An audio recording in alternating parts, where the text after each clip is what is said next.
2. novembril 2010 mulle helistati ja kutsuti mind Helsingisse ühe meediumi Sinikka Sihvoneni kanaldusseansile.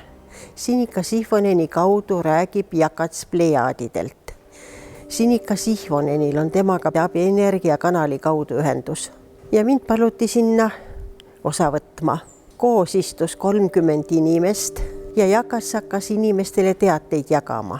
29 inimesele tulid teated tervisest, suhetest. Järsku seisis siis minu ees see Sinikka Sihvonen. Jakats hakkas rääkima. Energia voolab sul vabalt, tervis on sul hea. Galaktika nõukogu poolt on sind kaasatud maa asjadesse. Kui sulle tuleb kuskilt teade, siis sul tuleb minna ja seda teha. Keelduda sa ei saa. Ja siis sellest ajast peale on tulnud muidugi neid igasuguseid teateid. Kanaldajaid on 7, kelle kaudu antakse teateid. Põhiline on Sinikka Sihvonen ja Jakats, aga sellele lisaks on veel 2 kanaldajat Eestist, see on Luule ja Laura. Ja Soomest on kokku 5 kanaldajat. Kui on kuhugi tarvis minna, mõni liin parandada, maa tundekehas energiaid muuta, siis tuleb korraga mitme kanaldaja kaudu, et ma ei kahtleks. Midagi tuleb mulle omale ka pähe, et tuleb minna sinna, aga endas hakkad kahtlema. Nüüd heliseb telefon. Kas siis on 2-3 kanaldajat erinevad, kes ei tunne oma vahel, ütlevad siis teate edasi, kas Soomest. Samas kinnitab seda mõni Eesti kanaldajatest nendest 2. Ja nii ma lähen. Bioväli, eks ole. Mõtteenergia tugevama tuumaenergia ja kui meil on ikka kontakt ja peale lille ma keega selliseid asju ei tee, selliseid ei tee, ainult lillega. Kes on siis vaja sellisele erakordsele inimesele veel kanaldajad, et miks tema otseselt informatsiooni väljast ei saa? Igalühel on oma riita, eks ole. Tema parandab leijooni, see on tohutu energiakulu. Aga asi on selle, et alati meil ka vaja mingit teejuhti. Ja minul on see, eks ole, ja minu tema saab siis selle informatsiooni, mida tal hetkel vaja on, eks ole. Jakats on see, kes saadab sõnumeid. Jakats on pärit Plejaadidelt. Galaktika rahvas käib, uurib maal igasuguseid asju, mis siin toimub. Nad teavad energiaid, tunnevad energiaid, millest meie teadlastel pole veel üldse aimu. No on tulnud ka selline teade, mannerlaamade vahelt on hakanud pihkuma mingisugune tundmatu energia. No minul ei ole selle teadmisega midagi peale hakata ega ei oska kellelegi seda rääkidagi. Kuulad ära ja võtad lihtsalt omale teadmiseks, midagi peale hakata ei oska. Ja nii antaks ka teateid nende leiliinide kohta. Inimestel on ümber bioväli, seal on tundekeha, emotsionaalne keha ja nii edasi. Aga niisama on ka maakera ümber, maa on elusolend. Ja inimeste tunded ladestuvad maaenergia tundekehasse. Maa biovälja tundekehasse, ütleks nii. Siis öeldudki, et neid ei huvita miski muu kui ainult kas siis teatud inimeste tundekehad või maa tundekeha. Muu asi neid ei huvita. Et tundekeha kaudu hävitatakse neid leiliine. Leiliinide kohta öeldi nii, et leiliinid on mitmekihilised energiate sõiduteed. Seal kosmiline valgus nendel liinidel liigub, et see toetab inimeste ja kogu maa, looduse ja elu teadvust. Et inimesed, kes rohkem arenevad, neil on võimalus rohkem saada energiat leiliinidest. Väga nõrga viletsa energiaga ei küündi saama.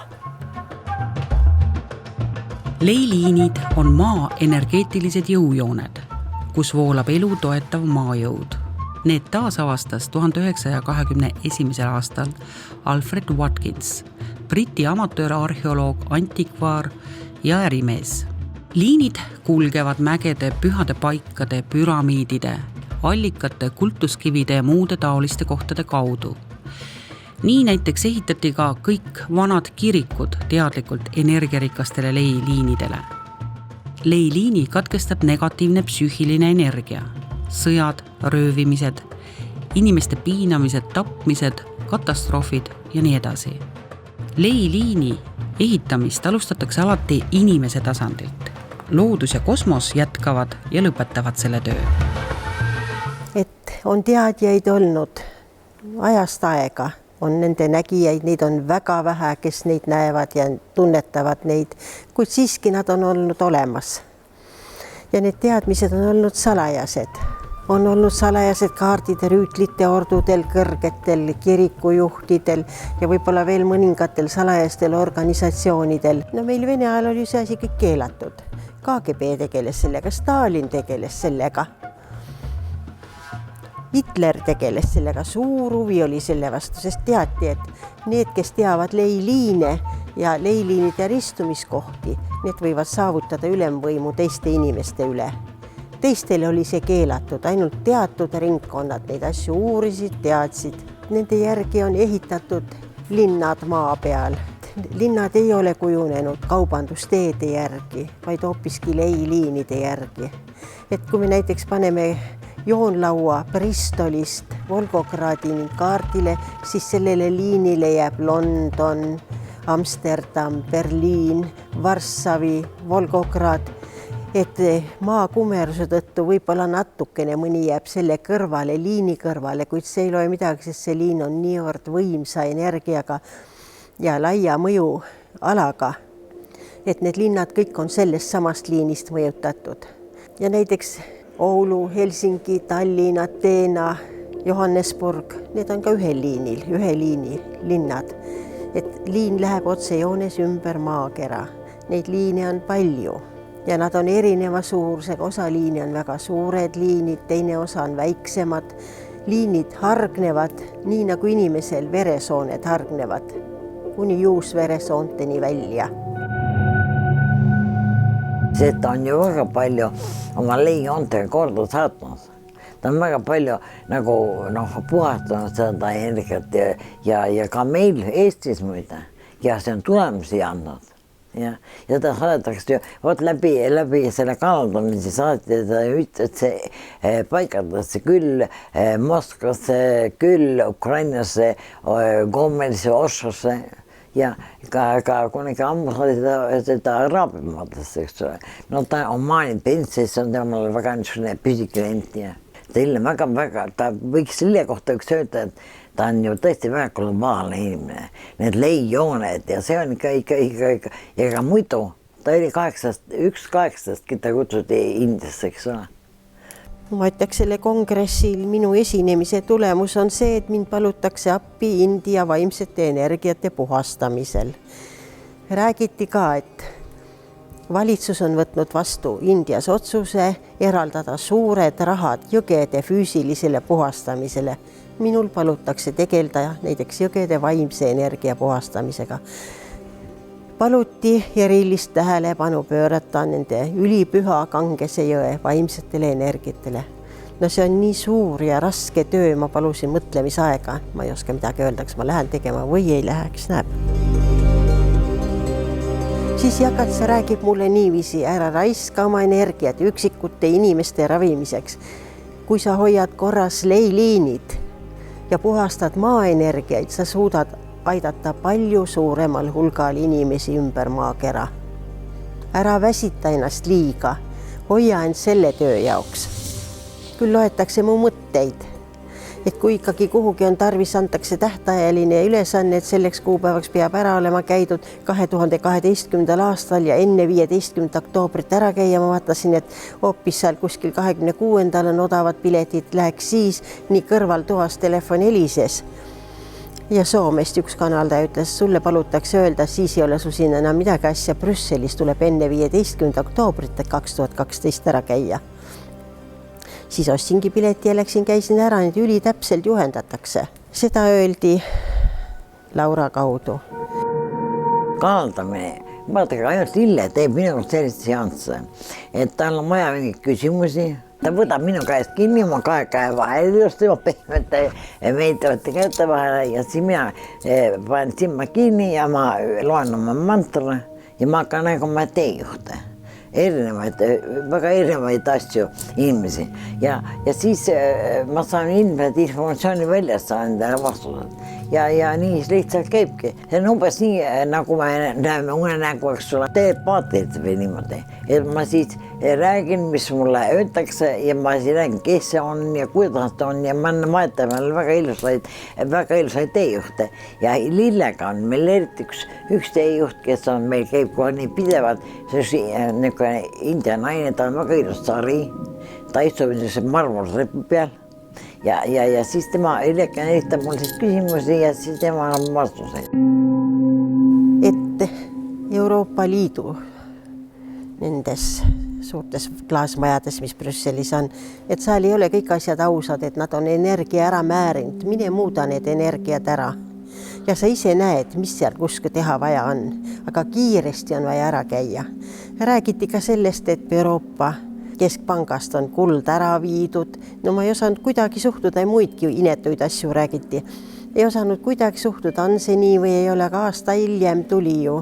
Akadeemik Lippmaa kirjutas just nendest asjadest Ekspressis aasta hiljem, et tõepoolest on Euroopa kuld ära viidud millegi pärast Ameerikasse.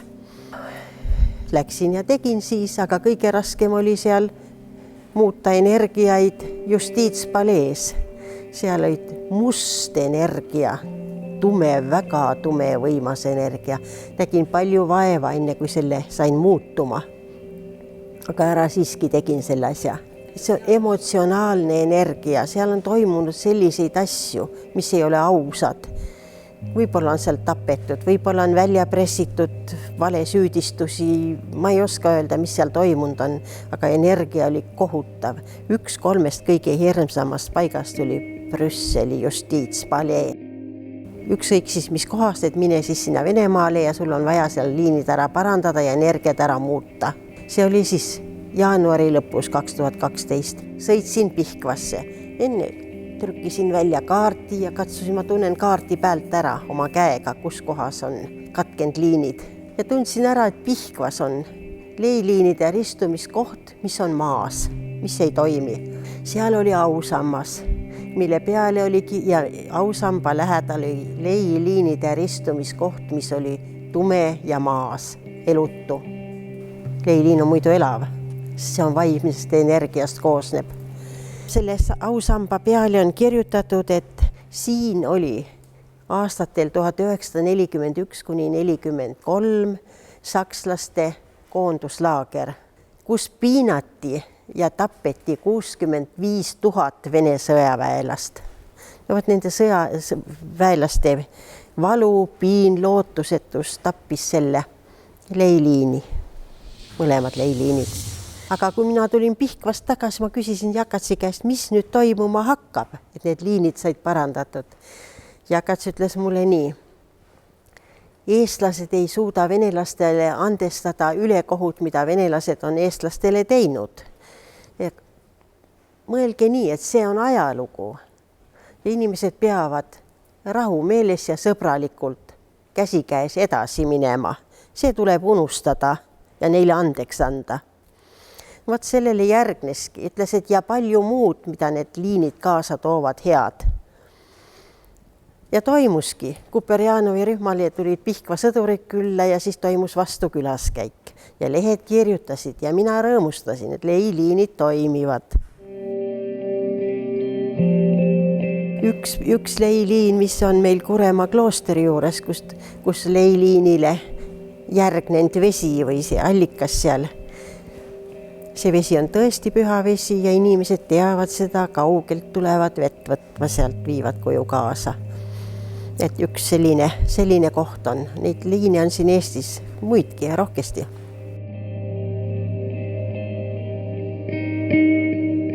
No mina võin öelda, et 2 liini ristumiskohale on meie Pikk Hermanni torn ehitatud. Ma ei taha kõiki liine rääkida, siis läheb võitluseks, et kes saab liini juurde elama ja kes mitte. Ma ütleks nii. Vene kirik ei ole juhuslikult paika pandud, täiesti teadlikult. Kui neid liine näed ja käid, siis näed, kuidas ikka on teadjaid olnud. Nüüd on alanud uus ajastu. Kõiki liine enam ei vajata. Osa neist liinidest on maha kukkunud, maha langenud. Osa tuleb parandada ja osa uusi ehitada, vastavalt nii, nagu elu nõuab. Ja selle kohta niisiis ongi antud uusi teadmisi, imeliste võimalustega aega ja selleks see on maa ehitamine uue aja jaoks, mis me teeme tegelikult. Nii on öeldud, et uus ei saa kinnituda, kui vana ei ole eest kadunud. Tähendab, kui negatiivseid energiaid ei ole ära muudetud, need siin toimivad edasi, siis uues ajastus need uued asjad ei saa kinnituda. Ja on öeldud ka niimoodi, et praegu ongi selline ajajärk, kus vana enam ei toimi ja uus ei ole veel kinnitumiseks valmis. Ei ole valmis, ei ole kinnitunud veel. Ja nii on ka poliitikas, et poliitikud ei tea, kuhu suunas minna. Vana näevad, vanad asjad enam ei toimi, aga uus ei ole veel valmis. Et innovatsioon ei saa toimuda vanas seestunud energias. Innovatsioon saab tulla ainult uuest energiast. Ja huvitav on see, mis nad meie teaduse kohta ütlevad. Nad ütlevad nii, et maainimesed ei teagi, mis teadus on. See, kui te midagi kokku kirjutate ja arvutate, see ei ole teadus. Teadus on see, mis teile universumi poolt antakse ja teie oma tunnetuse kaudu vastu võtate. Vot see on teadus.